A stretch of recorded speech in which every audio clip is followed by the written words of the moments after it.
Hello everyone, আজকে হচ্ছে 13 জানুয়ারি, মানে আমাদের দিদার বাৎসরিকের কাজ। তো চলো ব্লগটাকে স্টার্ট করা যাক। এখানে দিদার দাদুকে জল মিষ্টি দিয়ে দেওয়া হয়েছে।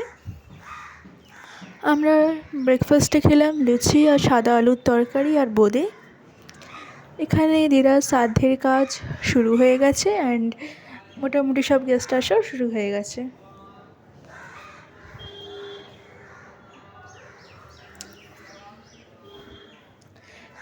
এরপর তোমাদের সাথে শেয়ার করব কি রয়েছে খাবারে, বিকজ খাবারে ক্লিপস নেওয়ার পর এখনও ক্লিপস নেওয়া হয়নি, বিকজ সব গেস্টদের আমরাই সার্ভ করছিলাম। এখানে রয়েছে হচ্ছে লুচি, নারকেল দিয়ে ছোলার ডাল, সার্ভ করছে ছোড়দি।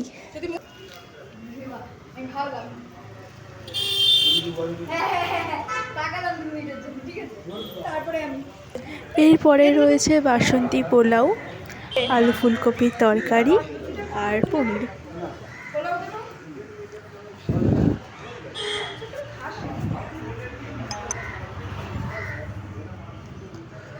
এরপর রয়েছে চাটনি, পাঁপড়, সন্দেশ আর রসগোল্লা। তো আজকের ব্লগটা এত অবধি, দেখা হচ্ছে আবার অন্য কোনো ব্লগে।